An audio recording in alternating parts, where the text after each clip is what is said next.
In a world where for the majority, travel signifies little more than getting from A to B in the quickest and most convenient way possible, there are few experiences which evoke the elegant spirit of days gone by. Of the few that pay homage to that gentler age, one stands out. Last of her line, tribute to the past. QE2, The Queen of the Seas.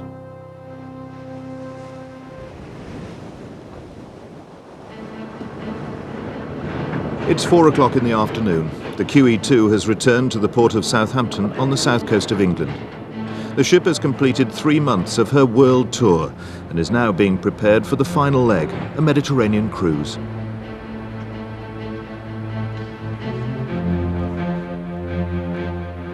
The departure lounge is full as new passengers check in. For many, they're about to embark on a once-in-a-lifetime experience. For the crew, it's a brief moment's rest from the sea, but not from their duties on board the last great ocean liner. The QE2 is a constant hive of industry. Arrival, reloading, restocking, embarkation and departure. The whole process takes as little as 6 hours before the ship is ready to head for the open sea.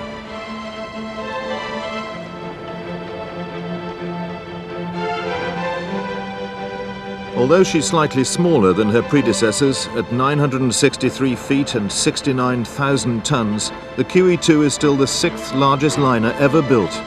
And with a top speed of 32.5 knots, she's certainly the fastest in service. There are 13 decks, 951 cabins for almost 1,800 guests, 5 restaurants, shops, a bank and a hospital, and over 1,000 crew members welcoming passengers on board.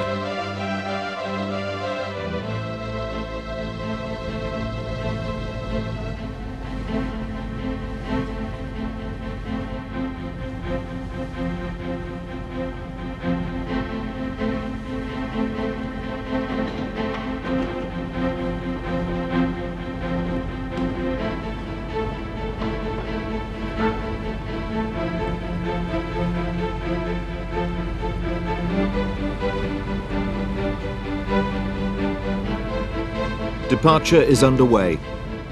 The gangplanks are lifted, the ropes slipped, and the huge hull floats free in the water.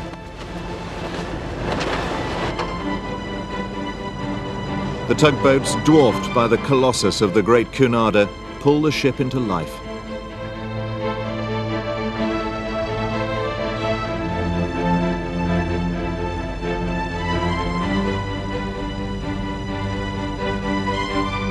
Since her maiden voyage in 1969, the QE2 has carried over 1.5 million passengers, travelled more than 3 million miles, and called at some 150 different ports.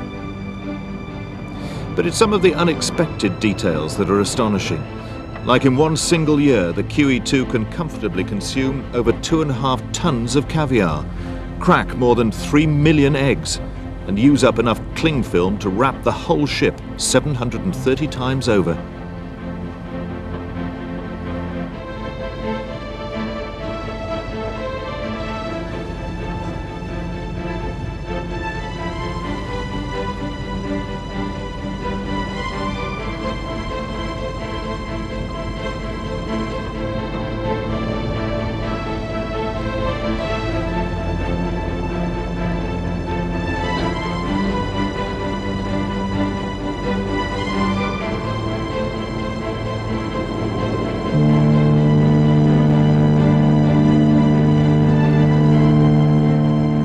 On this trip, we'll be joining her as she heads for the ports of Gibraltar, Ajaccio, and the Bay of Naples.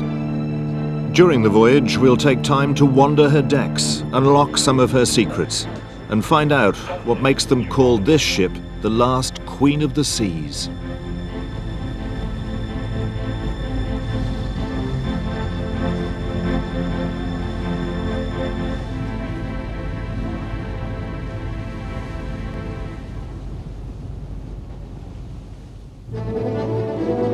She was built on Clydebank, heir to a great tradition.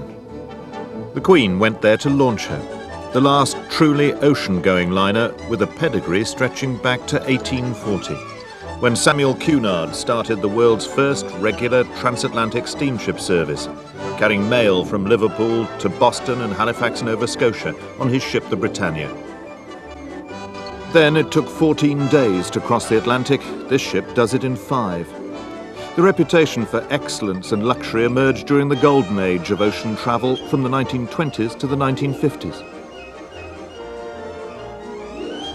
A reputation this ship carries on today.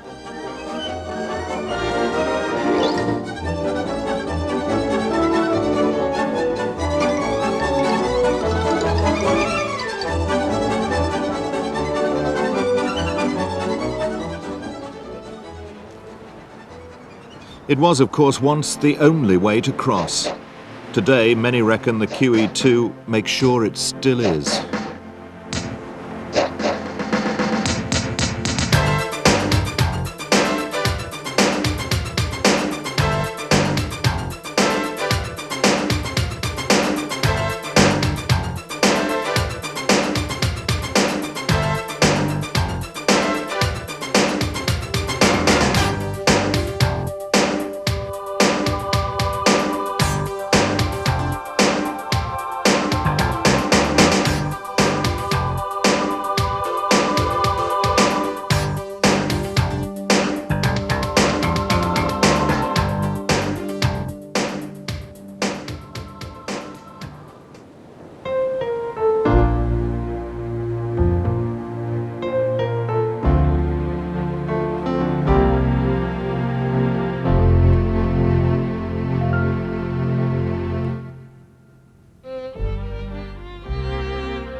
There are nearly 30 grades of suites and staterooms on board, from the magnificent penthouses to more cosy cabins.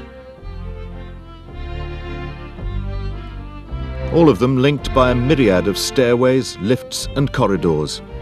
The corridor on 3 deck is actually the longest on any passenger liner currently at sea.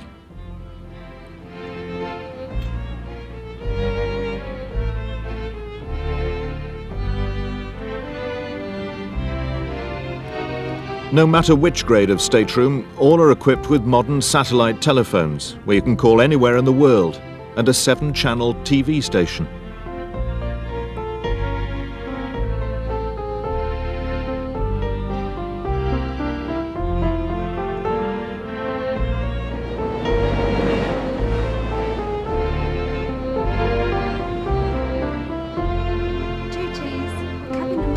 Cunard's room service has the reputation for being just as courteous, efficient and reliable as it was in the days of the great passenger liners.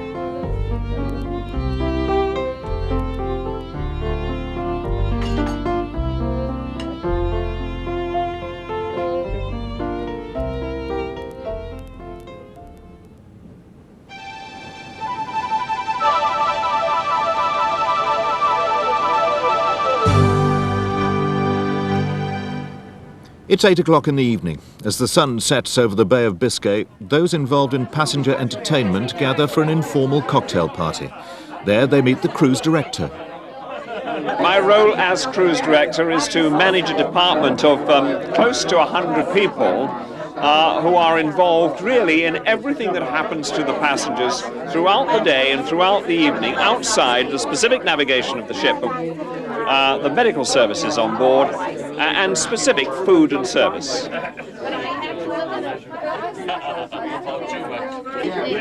She is the last in a long line, a famous line. She was built for the North Atlantic as well as for cruising. And when she sort of finishes, I don't think we'll ever see the like of her again. And I think this is a big draw for Cunard to carry on this tradition. The reputation that this ship has, just in prestige and mystique in a way around the world, because we are the last great transatlantic liner. There is no other ship that can still be called a liner. It's that jet lag business, which you think you're going to lose 5 days out of your holiday on the crossing. And in fact, as I say, adds nearly a week to your holiday. In just relaxation terms, you step off the ship and call a yellow taxi, it's so exciting. This ship's got a very diverse clientele. having been built as a transatlantic liner, we have some of the most expensive accommodation in the world. We also have some of the least expensive accommodation in the world, because we're really built to take people from A to B across the Atlantic. So that means that at any given time there's going to be a very diverse clientele, very diverse group of passengers on board. And it's my job to try to juggle the eggs to keep those very varied people all happy. And that's a major task.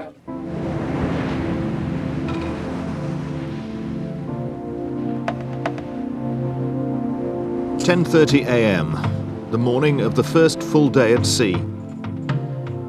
Passengers are about to experience another great liner institution.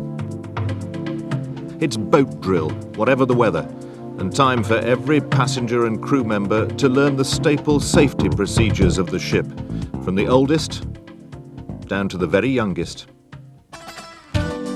Then the coast of North Africa rises through the clouds.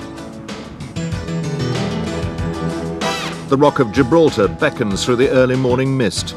The first sight of land, full steam through the Straits of Gibraltar as we approach our first port of call.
At this point, many passengers plan to head for the shore, but just as many decide to stay right where they are.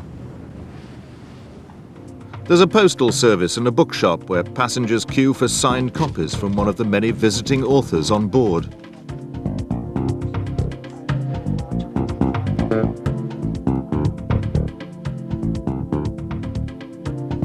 A popular library, well stocked with over 6,000 books and an extensive range of newspapers and magazines. In fact, the largest library at sea.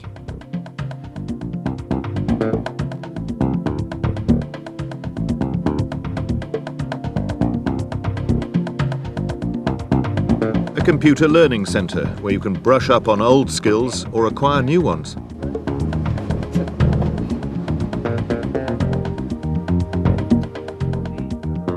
Regular church services and a synagogue. A hospital wittily situated at stairway C6 deck. If you're ill, just shout C6. Well, we do have one of the best equipped hospitals on any ship afloat, other than possibly on aircraft carriers. Our hospital facility consists of an operating room, which everybody would expect us to have, of course, a well-equipped X-ray facility. We have 5 wards with a total of 12 beds for accommodating crew and passengers in different combinations.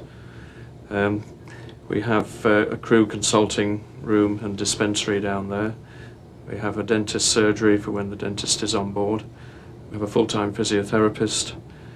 And our passenger consulting facility is up where we are presently. Well, we can deal with anything and everything, basically, because when you've got up to 2,500 people at sea, particularly on a transatlantic voyage where you're out of touch with land for 5 days or so, then whatever happens, you have it to deal with. and more or less anything in the medical field can and does happen from time to time on this ship.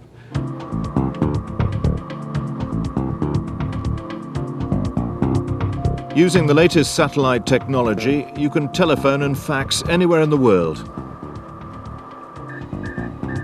News updates are regularly received at the ship's radio room, enabling an international news bulletin to be sent to your room every day.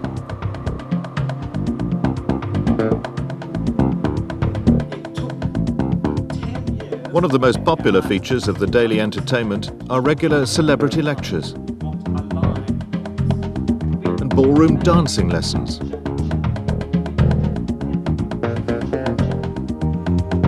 An on-board floral service, relying on blooms delicately preserved on ice so as to be constantly fresh. A laundry. A popular creche.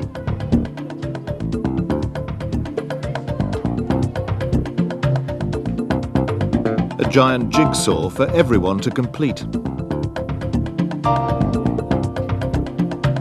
A photo shop. Banking and currency exchange facilities.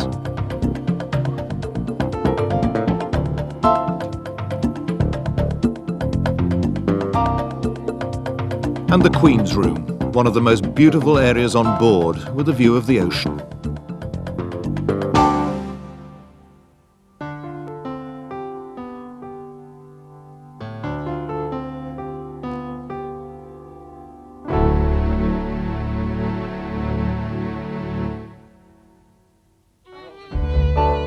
From 7 o'clock onwards, the restaurants are open for dinner. The menus change daily throughout the year, presenting the kitchens with an enormous challenge.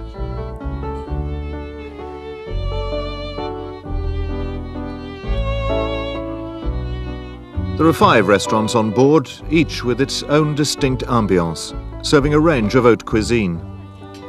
They're the Queen's Grill, the Princess Grill's Port and Starboard, the Columbia and the Mauritania, the latter named after the famous early 20th century liner.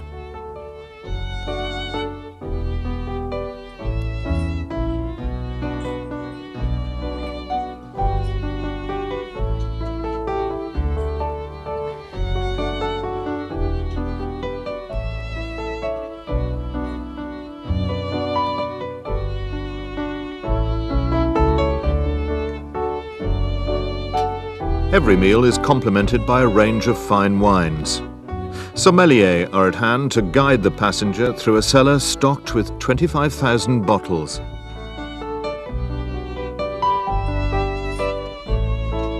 Some 1,200 disappear on a typical transatlantic voyage. As the waiters deliver each course, passengers remain unaware of the hectic atmosphere in the kitchen. For both Princess Grills, that's the first class luxury passengers. There's about 100 in each restaurant. I've been on the ship now for just over 3 years. I started off in the cold kitchen making canapes, and now I'm the chef de cuisine of both these grills. So I think you've got such a variety of food on here. We have all nationalities of chefs. We have a Thai chef in the kitchen here. We have Chinese, Malaysians, and you learn all the different culinary things from all around the world. It's not just plain English cooking or French cooking, it's such a variety of different things. I like cooking racks of lamb, foie gras. We have fresh foie gras on board. If I came into one of my grill rooms, I'd probably have chips with béarnaise sauce, because that's my favourite.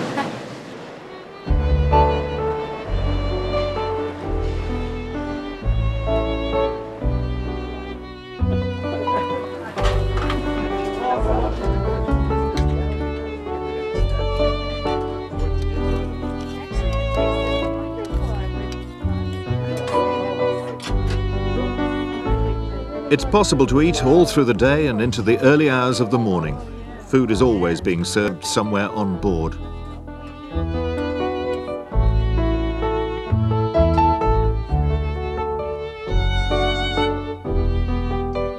"174 waiters and waitresses work under the watchful eye of the executive chef. As executive chef, I'm more or less in charge for the whole food operation. That means both passengers and crew. On the passenger side, we have 5 restaurants, and on top of that, you have 1 restaurant which is just catering for the crew, 1,040 crew members, and approximately 1,800 passengers on a daily basis. The Queen's crew is the top passenger, as I call it. You know, they more or less they can get what they want. They don't need to follow the menu. They have special orders anytime they want. Then you have the Princess Guild 1 and Princess Guild 2, which is more or less the same restaurant.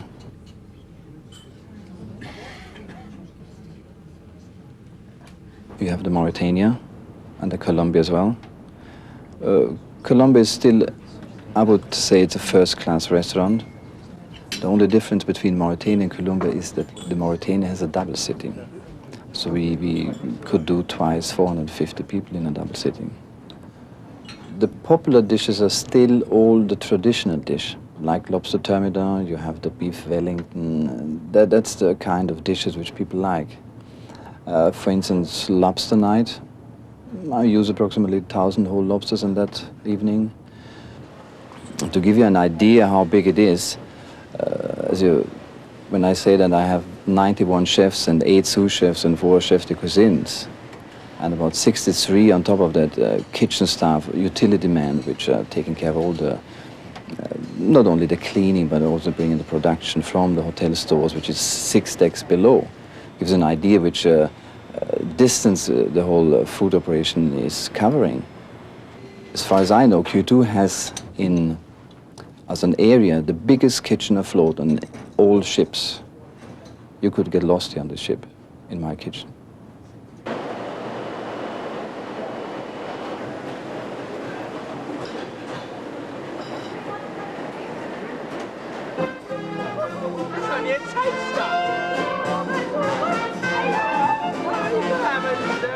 We're now cruising towards Ajaccio, and it's on to more food. This time, a midnight buffet with a distinctly Mediterranean theme, complemented by the hot rhythm jazz band and dancing.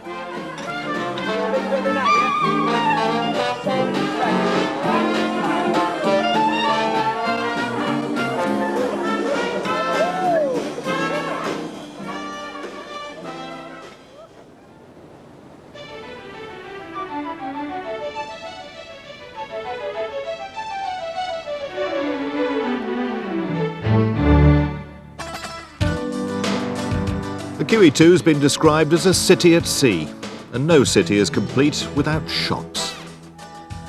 QE2 souvenirs rub shoulders with leading designer labels: Gucci, Dior, Cartier, Aquascutum.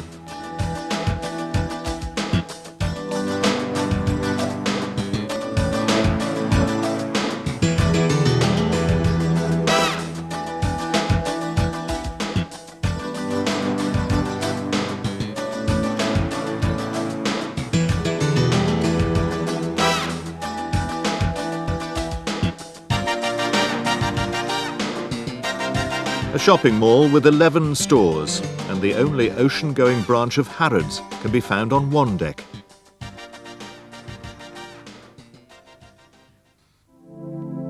There's art everywhere, complementing the ship's distinctive interiors. In the quarterdeck lobby opposite the Columbia restaurant, for example, there are 3 superb tapestries by Helena Barinina Henmark, depicting the heady scenes of the day in September 1967 when the QE2 was launched. At that time, she was known simply and anonymously as number 736. The rumours about the name of the new ship were as numerous as they had been for the launching of the Queen Mary 30 years before. Queen Elizabeth was eventually settled on. Her elder sister would be out of service by the time of her maiden voyage. And Cunard were delighted when the Queen opened the envelope and personally altered the title to Queen Elizabeth II.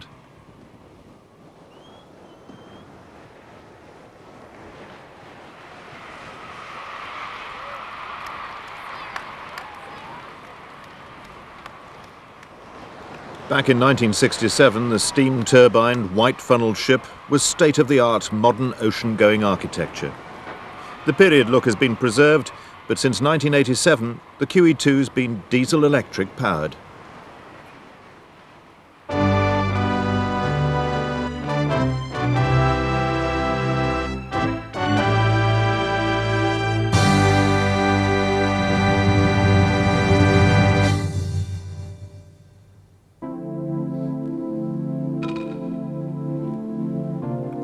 When the sun comes out, the decks bustle with activity.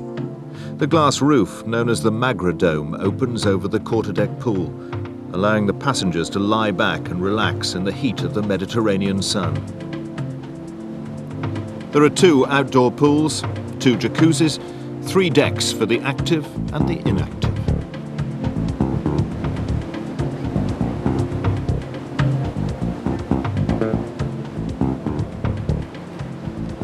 Well, I'm the hotel manager, which means I'm in charge basically for everything else except the driving and the machinery, you know what I mean. I cover all the entertainment, restaurants, kitchens, shops, you name it. We're very happy to say that there is no routine on the QE2 because we don't do these boring 14-day cruises, you know what I mean. The ships in the Caribbean, they go 14 days. Every Tuesday they're in Barbados and every Friday they're in St. Thomas. We do different cruises. Now we go in Mediterranean, then we go transatlantic, so we go all over the world constantly. So there's no routine. It's always a new start, new fresh cruise, a new challenge. Not everyone wants to sunbathe.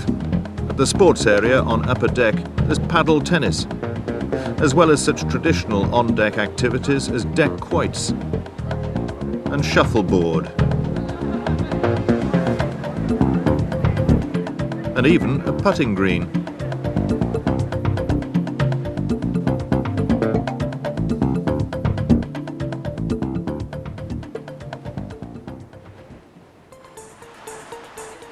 The weather, however, plays no part in the equally healthy pursuits of the passengers at the Steiner Health Spa on 6th deck.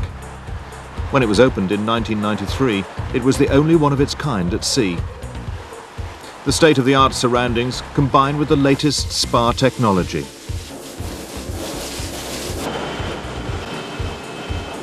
Aromatherapy and thalassotherapy, sauna and massage provide a contrast to the hustle and bustle on the decks above.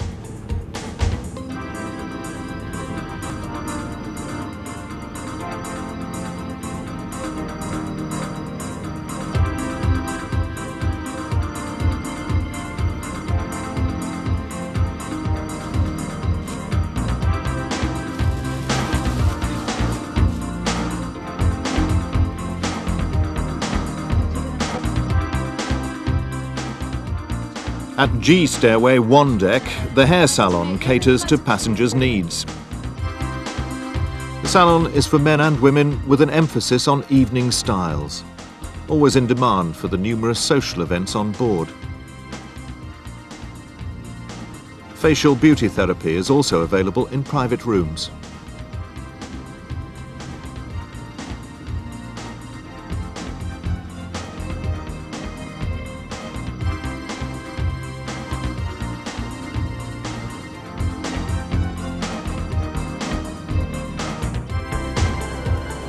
The salon is complemented by a health and fitness centre on 7th deck.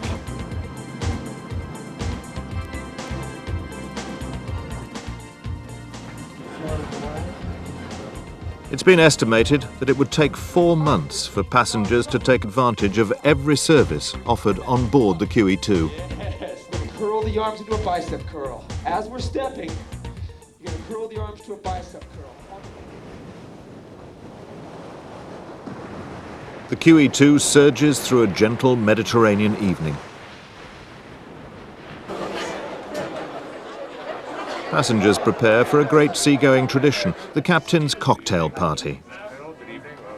It's an occasion repeated on various evenings throughout the cruise, ensuring that each and every passenger meets the captain. Good evening. My name is Glad to see you.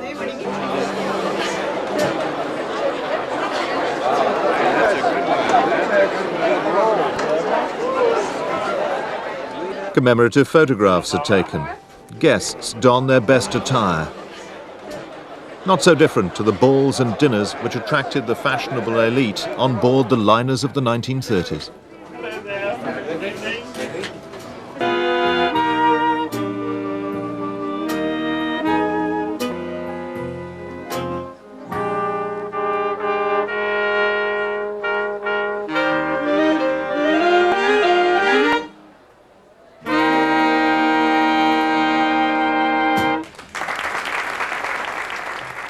I I think the idea is, of people coming on here anyway, is that we can offer them some style, we can offer them a degree of pampering that is probably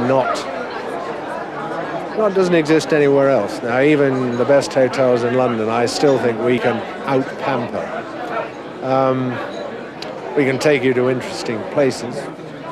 And for the British, and the North Americans, the name of Cunard means something, and that's why people come here. That's why we have the red funnel, and you'll feel it, you'll sense it around the ship, that people are happy to be on QE2 because she's QE2. I've been involved in her since Clydebank in 1968. I spent 2 years up there standing by the ship, so she's very much, I met my wife here, so I have a great affection, but seriously, I feel very proud to be the master of the ship. On a ship, I mean, you only have to pack once, which is great. You get to see the world. I mean, on this trip, I mean, I've been around South America, I've been to Japan, Australia, New Zealand, through the Panama Canal, heading down to the Med now, so I mean, you really see. But then, you know, I remember 2 years ago we were in India, in Madras, and it was very interesting, but, you know, you come back at the end of the day and you see the ship there, and you know, that's your home. It's like your home's almost going with you.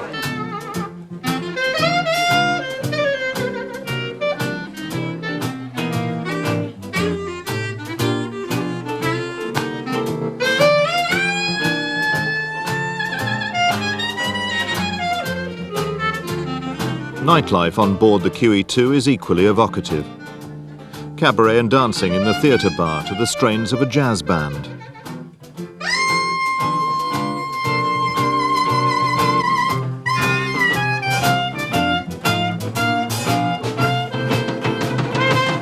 It's showtime in the Grand Lounge, the largest room ever constructed on board a passenger liner, with 2 shows a night, ensuring that as many passengers as possible get the chance to sit back and enjoy it.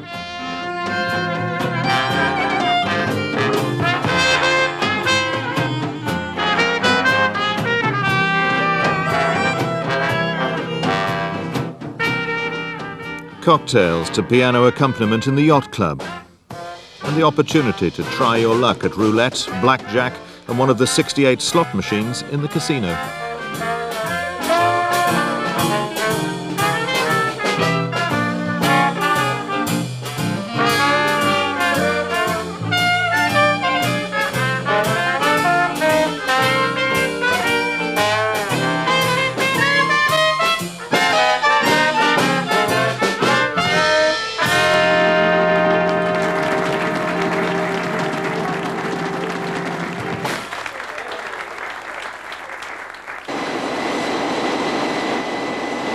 Far below, others are at work. A crew of just over 1,000 is busy running the ship. The engine room is the very heart of the vessel. Its new diesel-electric main propulsion system is designed to provide greater fuel economy and flexibility, ensuring the ship's survival through into the 21st century.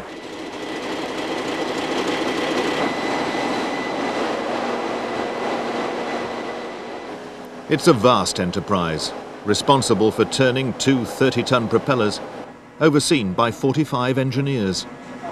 I'm chief engineer, and my job is basically to keep the ship functional, keep it operational, to keep it cost effective, and to keep it safe.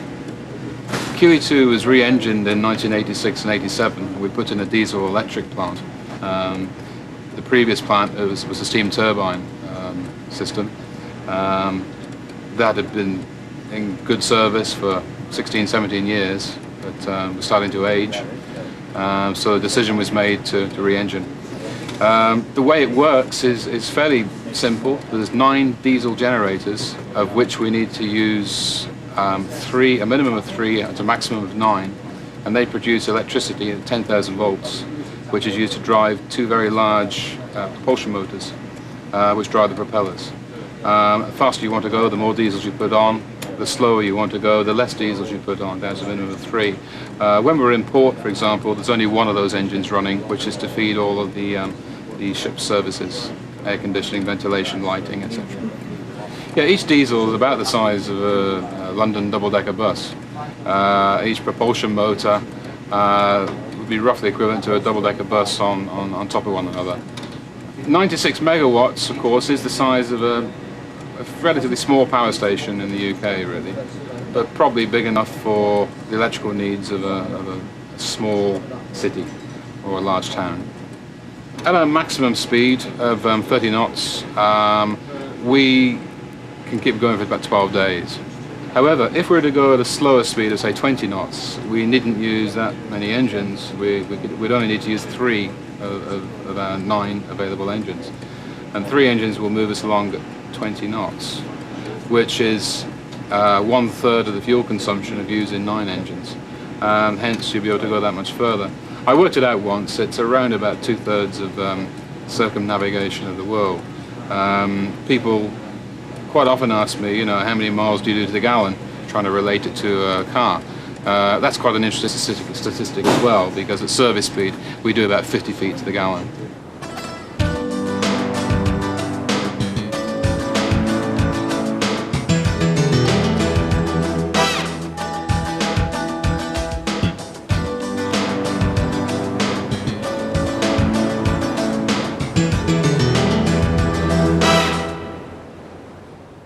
Breakfast, and the ship is arriving at the island of Corsica. Thank you.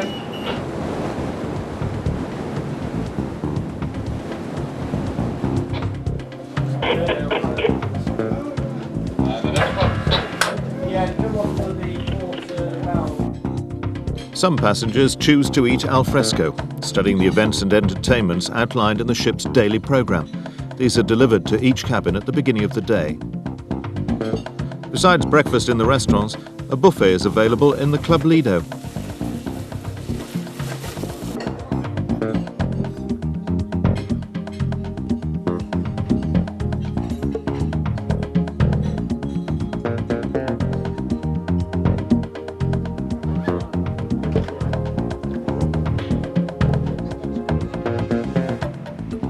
Others head ashore for another morning of sightseeing and discovery. Passengers have the option of doing their own thing or taking a tour of the surrounding countryside. One of the major attractions of a cruise like this is the travelling from location to location in luxurious surroundings. This ship's, to begin with, is dual purpose. She was designed for 2 roles, cruising and transatlantic. Dimension-wise, she's almost the same size as the Queen Elizabeth and the Queen Mary. But in fact, she's 23,000 tons lighter because of the dual purpose of cruising. They lightened her and reduced the draft from 40 feet to 35, and now up to 32 feet. I suppose, sadly, probably she is the last of her type. The ship cost £36 million. And I suspect to try and repeat that, you'd probably have to add several noughts on the back end now to do it. You'd also you'd have difficulty finding a shipyard that would want to take it on. The ship itself is terribly strong. The shell plating is thicker than anything else I've ever sailed in, apart from a battleship. We've got a hell of a reputation, Cunard Line. You know, for 150 years we've done it properly, apart from wartime casualties. The safety systems that are built into the ship, albeit it's 30 years ago, are amazingly up to date. I mean, the ship is in class still. We have a very professional, and very motivated bunch of officers on this ship. A lot of people sort of talk about the ship's company, and we have a good crew. But you never have a good crew unless you've got good officers. And here they're very professional, very motivated people. This cabin has had 12 captains in it since 1969. and not much has really changed, which either says that the way the Scots built the ship was pretty good, or that we're not terribly enterprising. But I like to leave it like this. It's placed here because it's close to the bridge. And around me, if you like, I've got the 4 senior officers who live on this deck. Right below me is the officers' wardroom. So I'm insulated here a bit. But you go just through that door and you're back in passenger country again. Still, one of the biggest thrills in my life is coming back to this ship and walking along the dockside, particularly in the dark, and just looking up at it. It's big and it's black and it's shiny and it's mine, you know, and it's a tremendous feeling.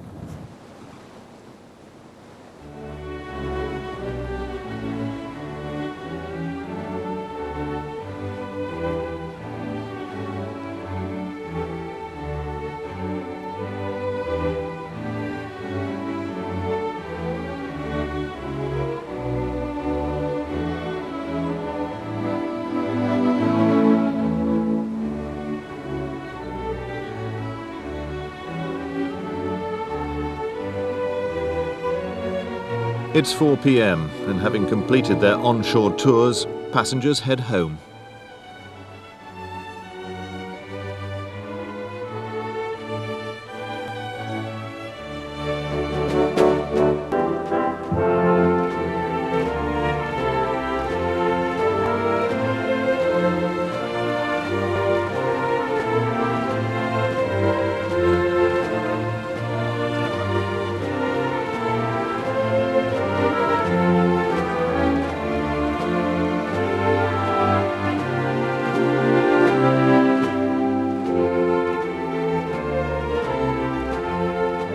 In the Queen's room, cakes, pastries and sandwiches are served at high tea.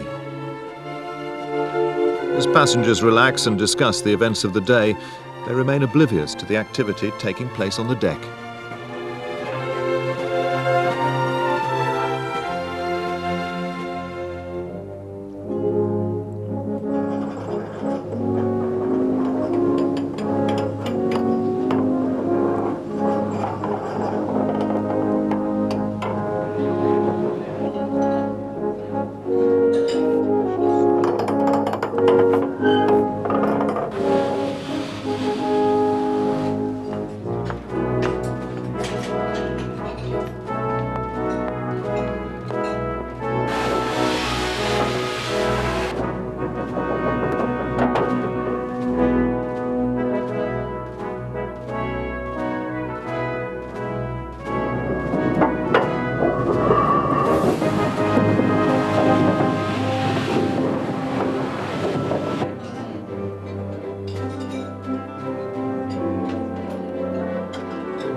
The ship is preparing for the next stage of its voyage.